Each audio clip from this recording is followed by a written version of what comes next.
जी, तो फ्रेंड्स जो हमने कल व्लॉग जहाँ एंड करा था आज वहीं से मैं कंटिन्यू करती हूँ कि मेरा ऑपरेशन हो गया था। फिर उसके बाद क्या हुआ आगे, ये हुआ कि ऑपरेशन हो गया था, हमजा ट्राई करा सब कुछ। फिर उसके बाद जो है डॉक्टर उसको लगा उसका फ़िलहाल जो है वो ठीक है।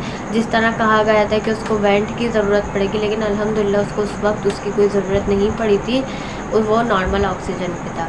खैर फिर मेरी भी काफ़ी तबीयत ख़राब थी, मुझे ब्लड प्रेशर मेरा बहुत ज़्यादा हाई हो रहा था, तो इस वजह से मुझे भी आईसीयू में रखा पूरा 24 आवर। फिर मेरा थोड़ा बेहतर हुआ था, फिर मुझे रूम में शिफ्ट करा। तो फिर उसके बाद ये हुआ कि जब मुझे रूम में शिफ्ट कर दिया तो मैं थोड़ी सी बेहतर हुई। फिर मैंने कहा कि मुझे भी हमजा से मिलना है, ज़ाहिर बात है मैं उसको देखा नहीं था। तो फिर मैं उससे मिलने, वो 4th फ्लोर पे था और मैं 2nd पे थी। खैर मैं उससे मिलने वगैरह गई तो उन्होंने मुझे खैर अंदर जाने दिया और मैंने उसको गोद में तो लिया नहीं फ़र्स्ट टाइम, सिर्फ उन्होंने मुझे से टच करवाया था, मैंने उसको सिर्फ हाथ लगाया। तो खैर उसके बाद जो है उसके सारे टेस्ट वगैरह हुए, तो उसमें पता चला कि वो जो 1 मंथ जो है उसकी ग्रोथ रुक गई थी, उसको कुछ सप्लाई नहीं हो रहा था। जैसे कहते हैं ना मदर के थ्रू बेबी को सब मिलता है, सारे न्यूट्रिशंस और सब कुछ, मतलब मदर के थ्रू बेबी तक पहुंचता है। तो वो चीज़ जो है जो उसकी रुक गई थी, जिस वजह से उसकी ग्रोथ नहीं हुई थी, तो उस वजह से वो जो 1 महीने या एक बच्चा जो है 1 महीने बग़ैर खाए पिए वो इसी तरह रहा। तो वैसे तो डॉक्टर कहते हैं बहुत बड़ी बात है कि वो अभी तक अलाइव है। उस वक्त तक वो, जब मैं जो डॉक्टरनी के पास गई थी, वो अपना सर पकड़ के बैठी हुई थी कि ये तो मतलब बस एक मौजज़ा है कि वो अभी जैसे ठीक है। तो खैर 1 महीने बग़ैर तो खैर फिर जो उसके टेस्ट वगैरह हुए तो उसमें पता चला कि उसकी आंतें सिकुड़ गई थी। 1 महीना जो वो बग़ैर किसी उसके रहा, ना उसने कुछ खाया ना पिया, जैसे जो भी बच्चे को पहुंचता है मदर के थ्रू वो कुछ भी सप्लाई नहीं हुआ। तो उस वजह से जो है उसकी आंतें सिकुड़ गई थी और उसके ब्लड में बहुत ज़्यादा जो ख़तरनाक एक इन्फेक्शन होता है, सेप्सिस कहलाता है ना वो, तो उसको वो इन्फेक्शन हो गया था। तो ज़ाहिर बात है भी कोई भी हो अगर इस तरह 1 आध महीने 1 महीने या जितने भी दिन अगर कोई भूखा प्यासा रहेगा तो किसी न किसी चीज़ पर तो इफ़ेक्ट होता ही है। तो उसकी जो है आंतें सिकुड़ गई थी कि जब वो हो गया था तो उसके बाद भी उसने तकरीबन 1 हफ़्ते शायद फीड नहीं करती है, 4-5 दिन उसने फीड नहीं करा था। तो फिर डॉक्टर ने उसका ज़ाहिर बात है ट्रीटमेंट वगैरह किया, तो थोड़ा सा फिर वो बेहतर हुआ कि उसने थोड़ा सा दूध पीना शुरू किया। और थोड़ा भी कितना, उसको जो इन लोगों के नलकियाँ लगी हुई होती है ना, उसके वो लगाई हुई थी नाक के थ्रू ना, तो उसके वो लगाए थे। तो उसको सिरिंज इंजेक्शन जो होता है सिरिंज, उसके थ्रू उसको फीड दूध मतलब देते थे डॉक्टर वगैरह ये लोग ना, वार्ड बॉय। तो क्या कहते हैं, वो भी सिर्फ 5 ml या पता नहीं कितना होता था, बस बहुत थोड़ा सा, वो भी 2-2 घंटे में। तो लेकिन ये कि 4-5 दिन बाद इतना हुआ था। और फिर उसके बाद जो है वो 13 दिन तक हॉस्पिटल में ही रहा। ऑक्सीजन उसकी 13वें दिन ये है कि डॉक्टर ने कहा कि अब वो बग़ैर ऑक्सीजन के इंक्यूबेटर में रह रहा था। तो डॉक्टर्स ने कहा कि जो है ना भी थोड़ा थोड़ा बेहतर हो रहा है, इसने थोड़ी सी फीड भी स्टार्ट कर ली है 13 दिन बाद, और थोड़ा ऑक्सीजन पे भी इसके जैसे हट चुका है ये ऑक्सीजन से भी। तो अब हम आपको इसको रूम में शिफ्ट करके देते हैं। तो 13 दिन बाद जो है मेरी तो छुट्टी हो गई थी तीसरे दिन ही, ज़ाहिरी बात है ऑपरेशन होते तो 3 दिन बाद छुट्टी हो जाती है। तो 3 दिन बाद जो है जब मैं घर पे आई तो जब आने से पहले जब मुझे पता चला मेरी छुट्टी हो रही है और मेरे साथ हमजा नहीं जाएगा, वो हॉस्पिटल में ही है, क्योंकि ज़ाहिरी बात है उसकी तबीयत ठीक नहीं थी उस वक्त, तो बिल्कुल भी वो फीड तक नहीं कर रहा था जब सिर्फ 3 दिन का था। तो वो हॉस्पिटल में था, तो उस वक्त बहुत ज़्यादा जैसे मैं रोई भी थी कि ज़ाहिर बात है बच्चे को एक छोड़ के हम घर जा रहे हैं। तो फिर उस पहले मैं उससे मिली, फिर मैं आई, क्या कहते हैं, फिर अब जब हम घर आ गए तो रोज़ाना मेरा जबकि ऑपरेट हुआ था, और कहते हैं ना जब ऑपरेशन हुआ था तो 1 हफ़्ते तक तो इंसान से सही से ना हिला जाता है ना बैठा जाता है, लेकिन मैं उस वक्त रोज़ाना उससे मिलने जाती थी हॉस्पिटल, गाड़ी में बैठना, फिर हॉस्पिटल जाना आना इस तरह से। लेकिन उस वक्त मुझे अपनी ज़रा सा भी मुझे कहीं कोई तकलीफ़ नहीं हुई, ना ही कोई स्टिचेस में कहीं कोई कुछ भी नहीं। उस वक्त मुझे सारी बातें पता ही नहीं चलता था, क्योंकि उसको देखकर जो तकलीफ़ होती थी उसके आगे अपनी तकलीफ़ मुझे बिल्कुल भी नहीं हुई उस वक्त जो है। तो खैर फिर जब हम आ गए, छुट्टी हो गई थी, तो हमारा दिल तो सारी बातें सेटिस्फाई नहीं होता था कि वो हॉस्पिटल में है और इस तरह से। तो पूरा दिन तो जैसे फ़ाद होते थे हॉस्पिटल में, वहाँ जैसे कुछ ना कुछ काम होता था, कभी ब्लड चाहिए होता था, कभी कुछ, तो वहाँ फ़ाद होते ही थे। तो रात का ये होता था कि रात में ये हुआ कि 3 दिन तो खैर मैं वहाँ खुद थी। फिर उसके बाद जब मेरी छुट्टी हो गई तो फिर ये रात में हुआ कि रात में जैसे अरीश चला जाता था ना, तो जबकि ज़रूरत नहीं थी रुकने की, ना ही, क्योंकि सारी बातें वो तो इंक्यूबेटर में था और बाकी वहाँ के जो वार्ड बॉय वगैरह होते हैं वो सब सारी बातें देखते थे, डॉक्टर्स होते थे, काफ़ी अच्छा स्टाफ था, वो खुद देखते थे। लेकिन हम खुद ही सेटिस्फाई नहीं हो रहे थे, हमारा दिल जो है बहुत वो हो रहा था, सारी बातें, कोई इतने छोटे बच्चे को अपने से दूर कैसे रखे। तो इसलिए जो है ना, जैसे दिन भर जैसे फ़हाद होते थे, लेकिन तो इसलिए हम अरीश को हमने भेज दिया था। फिर अरीश जाता था और उस वक्त बहुत सर्दियाँ थी, दिसंबर स्टार्ट हो चुका था, तो काफ़ी ठंड थी उस वक्त, 2019 की बात है। तो अरीश वहाँ पे बेचारा वो जो है सीढ़ियों पे बैठता था, क्योंकि वहाँ उन्होंने कोई बेंच वगैरह नहीं लगाई हुई थी, क्योंकि वो कोई बैठने का कुछ था ही नहीं वहाँ पे, बस इंक्यूबेटर में बेबीज़ होते थे बस, और कुछ नहीं। तो वो वहाँ पे सीढ़ियों पे बैठ के रात गुजारता था, और फिर हम उसको बार बार कॉल करके पूछते रहते थे कि अभी वो क्या कर रहा है, वो रो रहा तो नहीं है, ये वो, क्योंकि हमारा दिल वो नहीं होता था। तो इसी तरह 3-4 दिन हुआ। फिर उन लोगों ने, हॉस्पिटल वालों ने ही कहा अरीश से, और फिर फहद भी जब सुबह गए होंगे तो उनसे कहा कि जैसे यहाँ पे किसी को भी रुकने की ज़रूरत नहीं है, क्योंकि कोई काम ही नहीं है वो, आप बल्कि उल्टा बाहर बैठे हो सर्दी में, ये वो, अगर कोई अल्लाह ना करे कोई मसला होगा या हमें किसी चीज़ की ज़रूरत होगी तो हम आपसे खुद कांटेक्ट करेंगे, क्योंकि उनके पास हमारा नंबर था, हम आपको खुद कॉल कर देंगे। तो खैर फिर हमने जो है अरीश को मना किया कि अब चलो तुम नहीं जाना, बस दिन भर में ही हम लोग आते जाते थे। तो खैर उस वक्त इस तरह से हुआ। फिर उसके बाद जो है 13 दिन बाद उन्होंने कहा कि अभी थोड़ा बेहतर हो गया, अब हम इसको रूम में आपको दे देंगे, आप हॉस्पिटल आइएगा। मुझे बुलाया और आप हॉस्पिटल में ही रूम उन्होंने दिया, प्राइवेट रूम, कि आप इसमें लेके इसको रहें और देखें कि ये जैसे अब बाहर इंक्यूबेटर से बाहर भी सरवाइव कर रहा है या नहीं। तो खैर उसको उन्होंने हमें दोपहर में दिया, दोपहर से पूरी रात तक हो गई थी, ठीक था वो। लेकिन जैसे ही रात हुई और ठंड भी बढ़ रही थी, तो रात जैसे ही तो वो ना अजीब से खड़खड़ उसकी आवाज़ आने लगी और वो अकड़ने लगा। तो फ़ौरन हमने जो है नर्स वगैरह को बुलाया, वो आई और उसको फ़ौरन दोबारा ले गई, जबकि वो 13वां दिन था उसका हॉस्पिटल में। 13वें दिन वो हमारे पास आया था, लेकिन फिर वो उसकी रात में दोबारा तबीयत ख़राब हो गई तो उसको वो दोबारा ले गए। तो खैर फिर हमें ये हुआ कि यार अब तो 13 दिन हो गया और इसका ट्रीटमेंट हर तरह का चल रहा था, कोई कमी नहीं थी, लेकिन फिर भी ये बेहतर नहीं हुआ। तो फिर हमने कहा कि जो है ना हॉस्पिटल चेंज करते हैं। तो उसी वक्त जो है हम लोग ने, हम फहद इसको, और मेरे सुसर थे, अम्मी थी मेरे साथ रुकी थी उस दिन, तो इसको दूसरे हॉस्पिटल ले गए।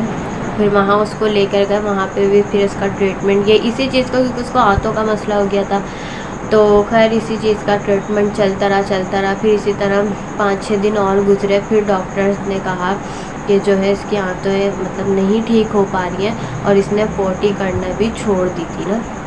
तो ये बहुत डेंजर बात थी उस वक्त। डॉक्टर ने कहा कि जैसे ये और ख़तरे की तरफ जा रहा है, तो अभी हमें इसका आंतों का ऑपरेशन करना पड़ेगा, जो कि दूसरे हॉस्पिटल में होगा, वहाँ नहीं होना था। तो हम लोग खैर फिर और ज़्यादा परेशान हो गए, जाहिर बात। तो उस वक्त जो है हम लोग और ज़्यादा परेशान हो गए जब पता चला कि इस तरह से डॉक्टर कह रहे हैं और इसका ऑपरेशन होगा। तो फिर मैं भी बहुत ज़्यादा रोई कि वो ऑलरेडी बहुत तकलीफ़ों में था, क्योंकि अभी मेरे भी हुआ, मेरे 3 दिन ड्रिप्स लगी, तो एक दिन एक हाथ पे, दूसरे दिन दूसरे हाथ पे। अब तीसरे दिन जब मैं गई तो मैं परेशान कि मैं कहाँ ड्रिप लगाऊँ, तो खैर फिर दूसरी जगह लगाई। तो इसी तरह वो तो अब हो गए, तो उसको 15-20 दिन से वो हॉस्पिटल में था। उसके ड्रिप्स लगती थी, कभी इस हाथ में, कभी उस हाथ में, कभी पाँवों में, और यहाँ तक कि एंड में तो ऐसा हो गया था कि उसके दिमाग तक से उसको ड्रिप्स लगी थी। बहुत तकलीफ़ दी थी उसे। तो इसलिए जो है फिर मैं भी बहुत रोई, और मैंने यही दुआ करी अल्लाह ताला से कि अल्लाह ताला इसको इस तकलीफ़ से ये बच जाए, इसका कोई ऑपरेशन ना हो और ये वो। तो खैर ये लोग उस वक्त जब दूसरे हॉस्पिटल का डॉक्टर ने कहा तो ये लोग फाद वगैरह गए थे, काफ़ी हॉस्पिटल्स पता करके आए। फिर आखिर में शायद लियाकत नेशनल में हो रहा था कि हाँ, लेकिन उस वक्त भी वहाँ पे कोई इंक्यूबेटर खाली नहीं था। तो उन्होंने कहा कि हम आपको कल बताएंगे। तो अब ये परेशानी और हो गई थी कि कहीं ऑपरेशन का भी नहीं हो पा रहा। तो खैर वो अल्लाह ताला की उसमें बेहतरी थी। तो उसमें ये हुआ कि फिर जब इस तरह से हम दुआएं करी सब हुआ, तो दूसरे दिन खुद ही अल्लाह ताला की तरफ से मौजज़ा हुआ। हॉस्पिटल से कॉल आई सुबह कि अब इसके ऑपरेशन की ज़रूरत नहीं है, उसने 40 कर लिए, उस वजह से ये ऑपरेशन होना था और अब ये फीड भी कर रहा है। तो फिर जो है अल्लाह का शुक्र है वो इससे बच गया और उसका ऑपरेशन नहीं हुआ। तो और वैसे ही वो अल्लाह ताला का शुक्र था कि वो इस तकलीफ़ से बचा और उसका खुद ही मसला वो ठीक हो गया। फिर उसके बाद जो है क्या कहते हैं, फिर दूसरे जो हॉस्पिटल में था, फिर उन्होंने 3-4 दिन उसको और रखा। तकरीबन वो 2 डेज़ हो गए थे इसी तरह। 13 दिन एक हॉस्पिटल में रहा था, बाकी के और दिन दूसरे हॉस्पिटल में था। तो खैर फिर उन्होंने हमें 24वें दिन उसको हमें दे दिया था कि अब ये जो है ठीक है, अब आप इसको घर ले जा सकते हैं। तो खैर फिर हम उसको ज़ाहिर बात है हम खुश कि अल्लाह का शुक्र है वो ठीक हो गया, सारे मसले ठीक हो गए।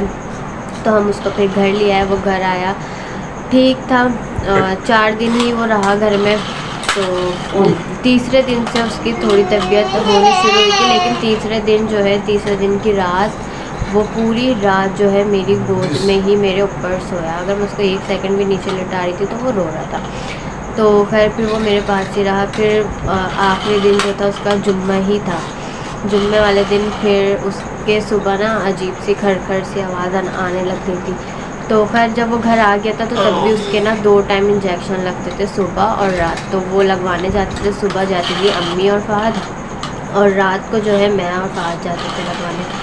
तो फिर जब उसके जुम्मे वाले दिन सुबह जब घर आ गया, उसकी इस तरह से आवाज़ खड़खड़ आई, तो फिर उसको इंजेक्शन लगवाने तो जाना ही था। तो फ़हद और अम्मी लेके गए। फ़हद ने उनको बताया भी डॉक्टर को वहाँ पे कि इसके इस तरह से आवाज़ आई थी। वो तो डॉक्टर ने उस वक्त कहा कि ठीक है कोई बात नहीं, उसको नोज़ल स्प्रे दिए थे नाक में डालने के लिए, ड्रॉप्स ना। तो कहने लगे आप वही डालें और इसको फीड कराएं, ये सही रहेगा।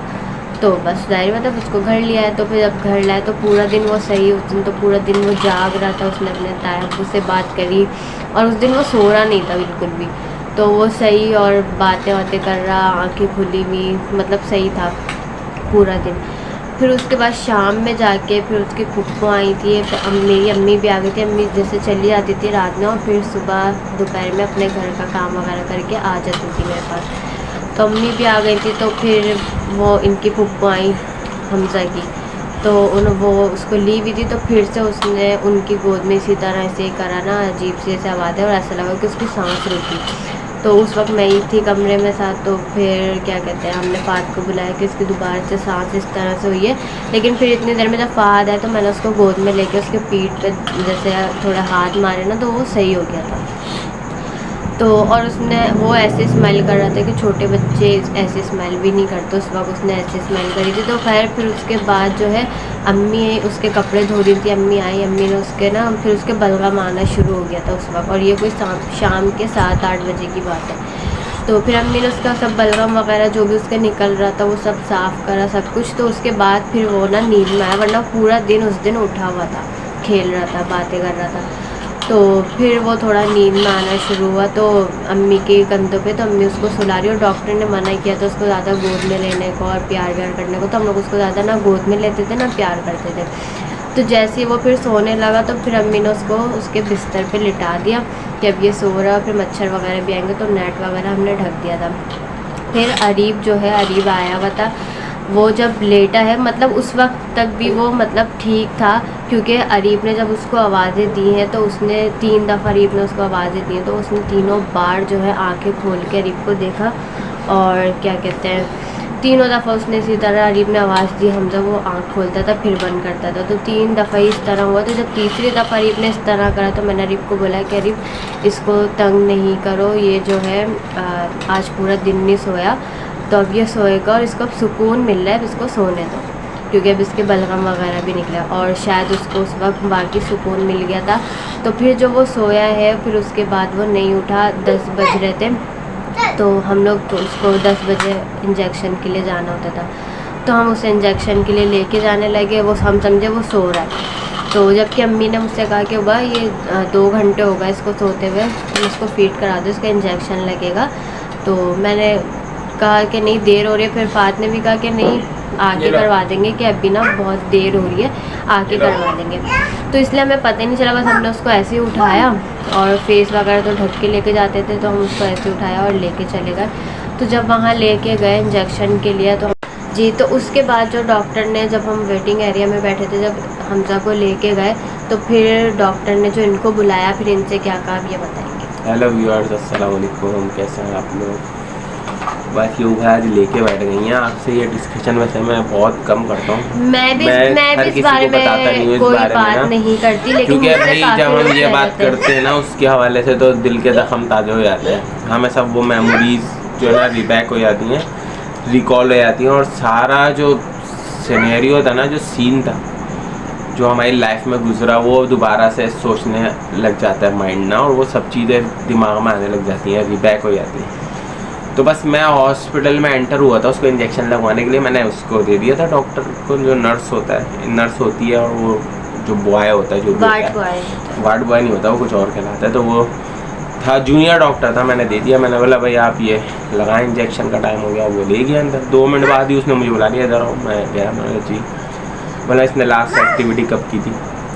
मैंने कहा लास्ट एक्टिविटी तो इसको 8 बजे के टाइम हुआ था, फीड वगैरह कराया और जो बच्चों को डकार दिलाते हैं शोल्डर पे लगा के, वो सब दिलाई थी। मैंने कहा उसके बाद ये सो गया था, हंस रहा मुस्कुरा रहा था, खेल रहा था। मैंने बोला, और मैंने कहा बस उसके बाद हम ये 10 बजे घर से निकले, यहाँ लेके आए 10:30 बज गए, और तकरीबन उस टाइम 11:15 बज रहे थे। तो मुझसे बोलेंगे इसको एक्सपायर हुए 2 घंटे होगा। मैंने बोला, मैंने कहा क्या बोल रहा हूँ, मेरे को गुस्सा आ गया उसकी इस बात, मैं ऐसे कैसे एक्सपायर हो गया। मैं कहा मैं अभी घर से लेके आऊँ, ये खेलता हुआ मेरे सामने बिल्कुल सही सोया, कोई मसला ही नहीं था। उस दिन वो बहुत मुझसे बोला इसको क्या कराया था हार्ट में? मैंने कहा फीड कराई थी। तो मुझसे बोलने लगा इसकी ना फीड सांस की नाली में चली गई है, और इसके फीड सांस की नाली में चली गई, उससे इसका सांस रुक गया। मैंने कहा अच्छा। फिर मैंने कहा कोशिश करो कुछ इसको, मैंने कहा जाहिर बात है इलेक्ट्रिक शॉक जो भी देते हैं वो सब दो, ताकि क्या पता दिल की धड़कन वापस आ जाइए, दोबारा से आंखें खोल लो। और मैं मान ही नहीं रहा उसकी बात को ना कि इसको एक्सपायर हो गया, कुछ हो गया।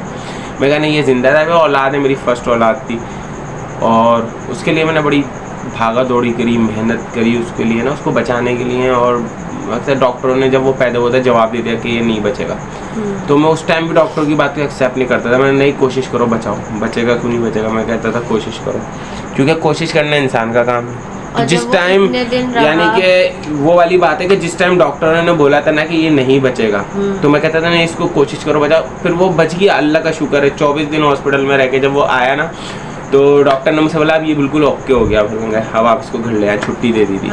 तो फिर मैं घर आके बड़ा खुश होता था, मैं कहता था देखो डॉक्टर ने बोला ये नहीं बचेगा, और मिठाई बांटने गए, मिठाई भी बांट दी, सब कुछ कर दिया लोगों को। जब घर आया उसके दूसरे दिन ही, तो मैंने बोला देखो डॉक्टर बोलते थे कि इसको लाइफ नहीं है, इसकी एक्सपायर, यानी कि इसको कुछ हो जाएगा, मतलब ये बच नहीं सकता, होने से पहले। तो मैं कहता था नहीं आप बचाओ। तो डॉक्टर ने उसको करा ट्रीटमेंट, वो बच गया।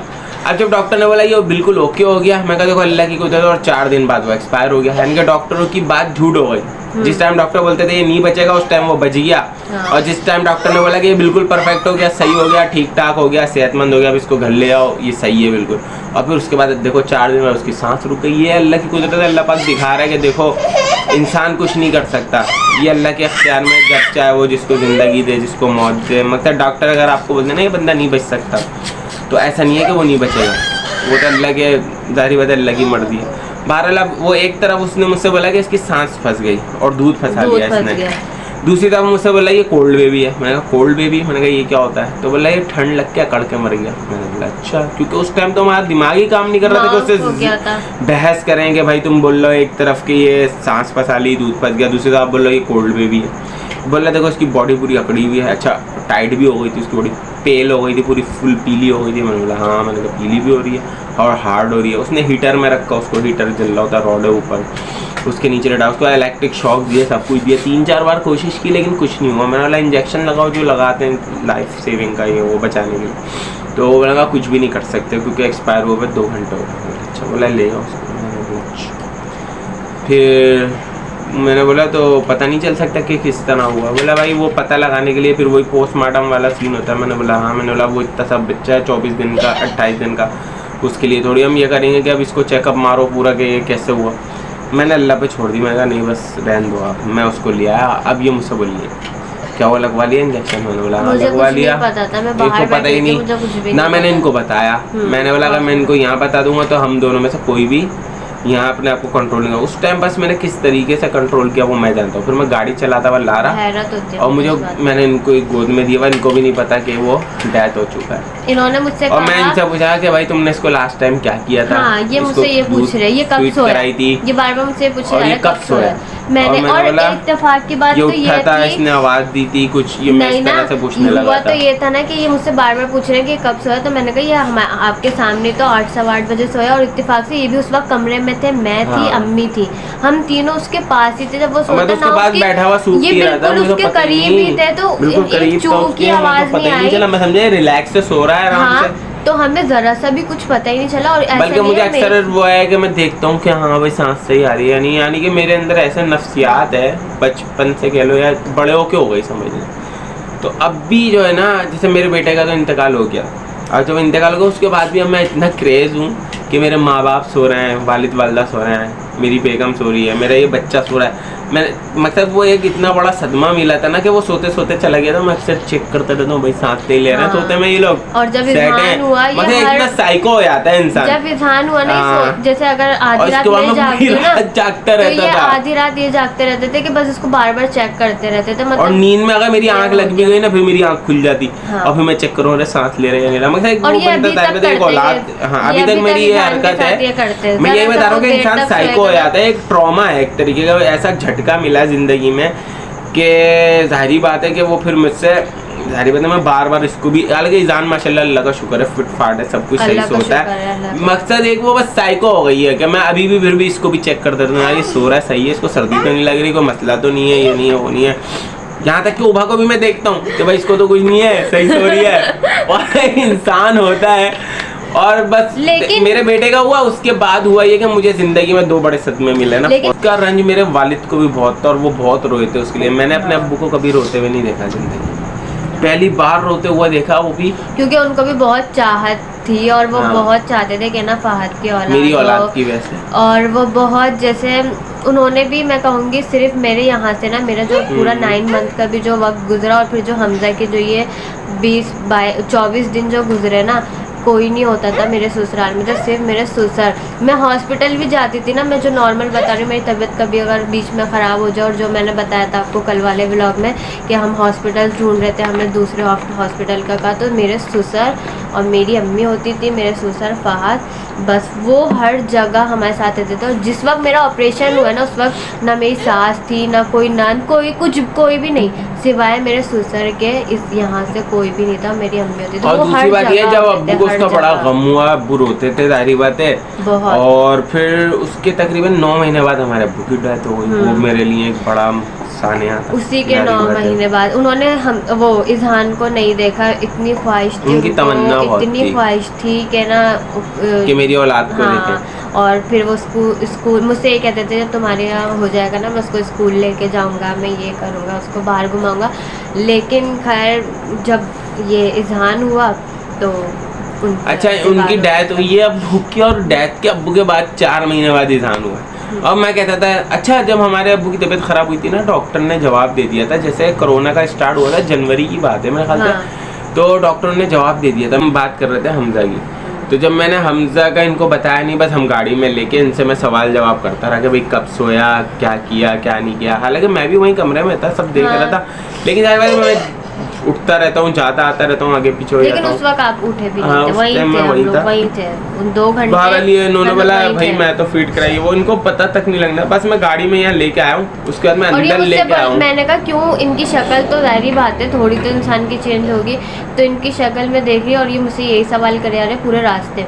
तो फिर मैंने इनसे बोला, मैंने कहा तो क्या हो गया, डॉक्टर ने क्या बोला है, कोई टेंशन की बात हो गई? तो उन्होंने मुझसे ये कहा कि हाँ इसकी तबीयत ख़राब हो गई, अब डॉक्टर इसको कह रहे हैं कि दोबारा एडमिट करेंगे। अब उस वक्त मेरा भी दिमाग नहीं चला, मैं ये बोल रही हूँ कि दोबारा एडमिट करेंगे तो अभी क्यों नहीं करा एडमिट?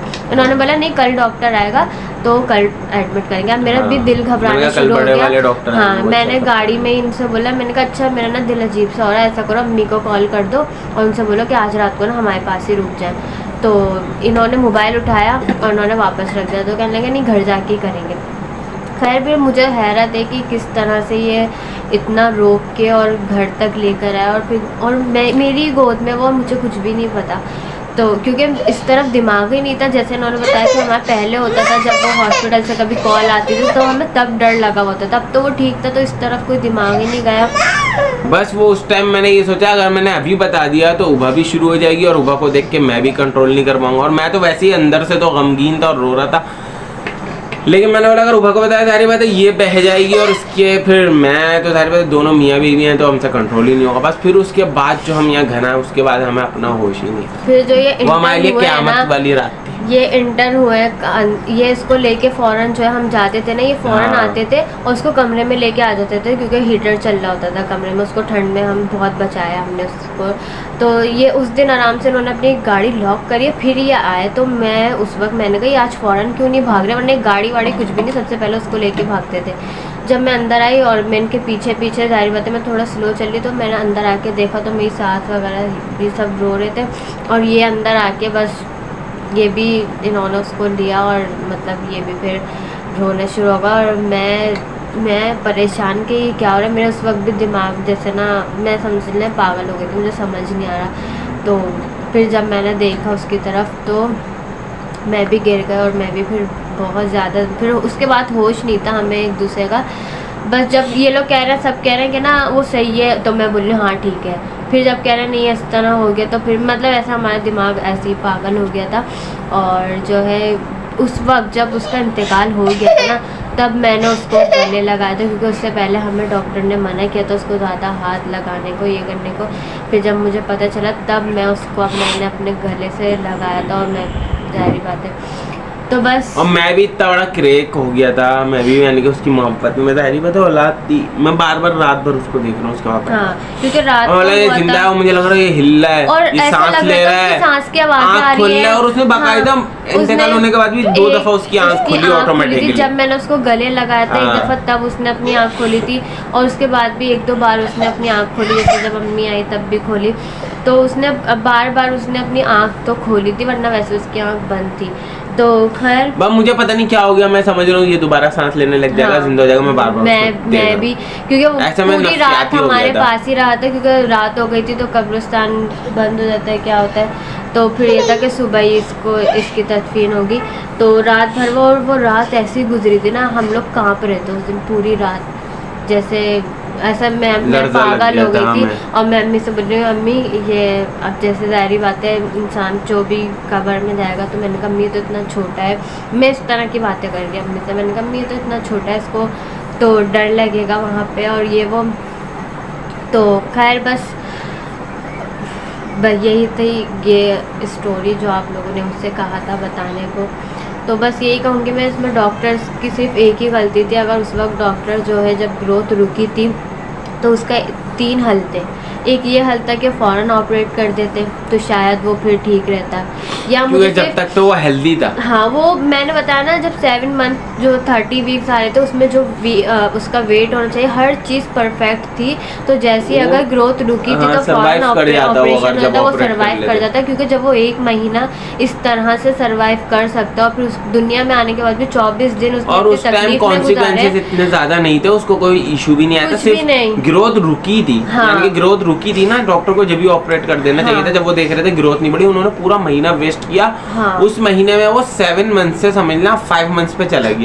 वो ये हुआ है सब वो उल्टा हो गया, बढ़ने के बजाय वो पीछे कम हो गई, चला गया। तो सिर्फ और जब ग्रोथ कम हुई तो उसके सारे पार्ट्स भी डैमेज हो गए बॉडी के, जाहिर बात है वीक हो गए, उसके वीक हो गए, कुछ पार्ट सुकड़ गया, आंतें सुकड़ गए, मैदे की ये सब। तो ये सब अगर डॉक्टर उस वक्त ऑपरेशन कर देते तो वो हेल्दी था उस टाइम, सर्वाइव करता। हर दफा यही बोलूंगा कि अल्लाह की मर्जी है, जब हुक्म रब्बी है, बस अल्लाह ताला को इसी तरह करना था। हाँ, उसकी ज़िंदगी नहीं थी, हम इस बात पे ही सब्र करते हैं। और क्या कहते हैं, बाकी जो है हम अल्लाह ताला की रज़ा में वैसे भी राज़ी। उस वक्त भी ज़ाहिर बात है दुख बहुत था, बहुत रोए, सब बहुत गम था, लेकिन फिर आखिर में अल्लाह ताला की रज़ा में ही राज़ी हुए। सब ने बहुत समझाया और बहुत सब्र किया, और अल्लाह ताला ने सब्र का फल भी दिया हमें, अल्लाह का शुक्र है, हमें इज़हान को दिया।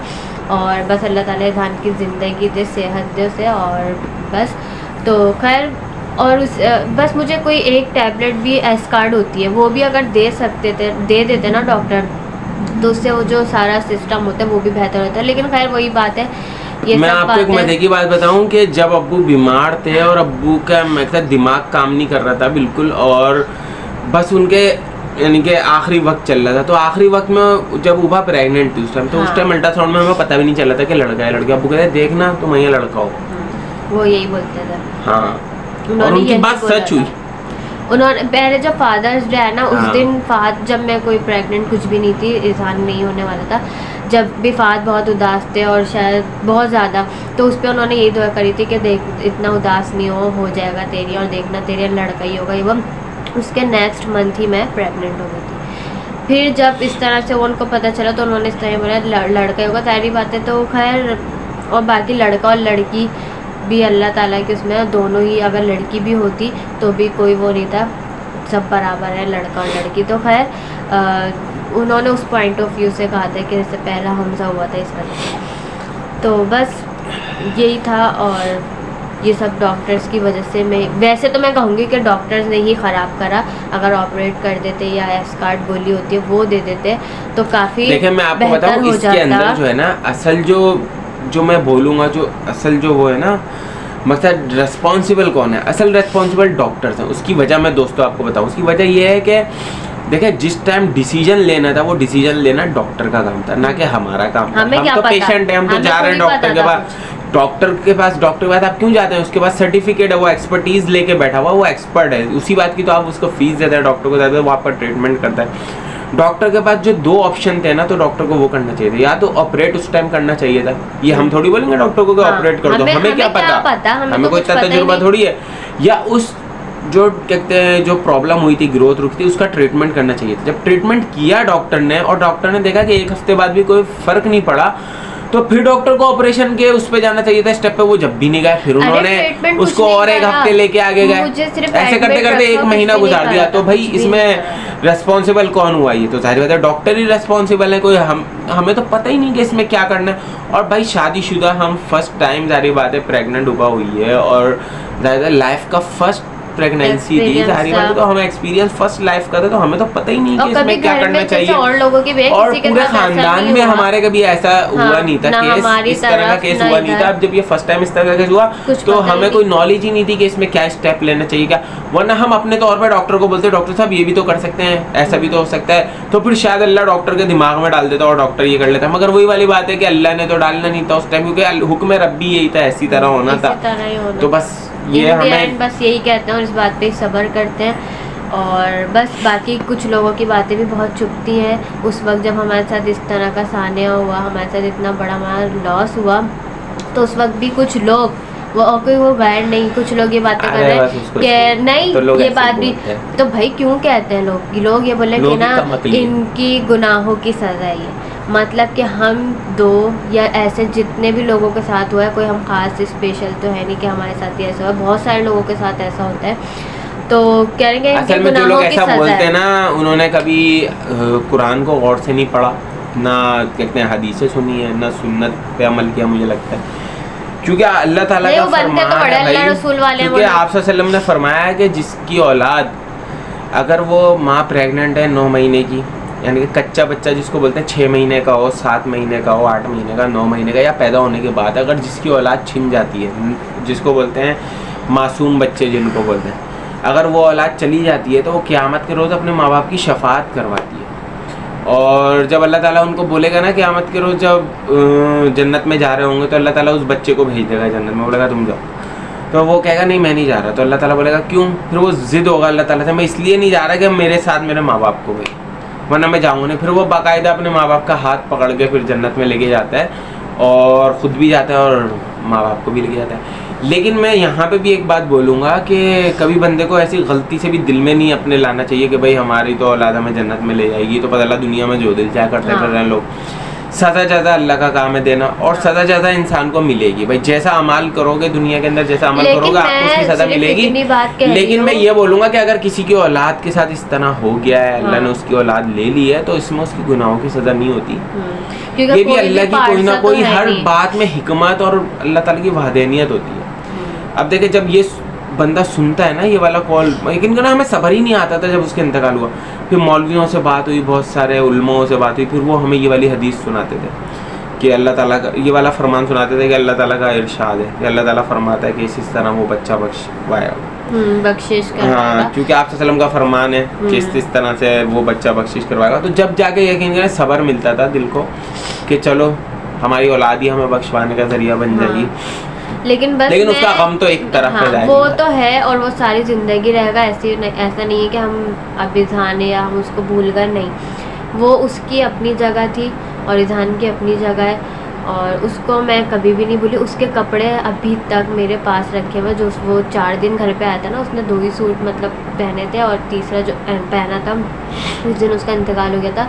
तो जो भी उसके कपड़े थे, उसकी फीडर्स वगैरह, वो पूरे मेरे पास मेरे कबर्ड में रखी हुई हैं। अभी भी मैं उसको कभी कभी निकालती हूँ। मुझे ऐसा लगता है ये मेरी नफ्सियात का या मुझे पागल का लोग समझे, मुझे ऐसा लगता है कि उसमें अभी भी मुझे उसकी खुशबू आ रही है। हाँ, एक और बात मैं बताऊँ, आपको यकीन नहीं करेंगे कि लोग जो है बच्चों को तदफीन करके आए थे छोटे ना पैदा हुए को, उसके बाद उनकी कब्र का नहीं पता होता। सारी बात है, पलट के नहीं देखते।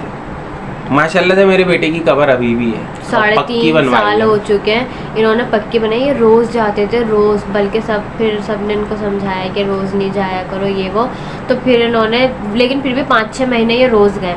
फिर इन्होंने जो है जुम्मे जाना शुरू कर दिया और आज 3.5 साल होगा, ये अभी तक हर जुम्मे उसकी कब्र पे जाते हैं। वरना इतने छोटे बच्चों की कब्र नहीं इस तरह होती, उसकी पक्की भी है और ये हर जुम्मे जाते हैं उसके पानी फूल वगैरह डालना। तो ये अभी तक ही करते हैं क्योंकि भाई हमें बहुत ज़्यादा उससे वो थी और क्योंकि बहुत अच्छा क्यूट था वो, उसने बहुत कुछ बर्दाश्त किया और बस।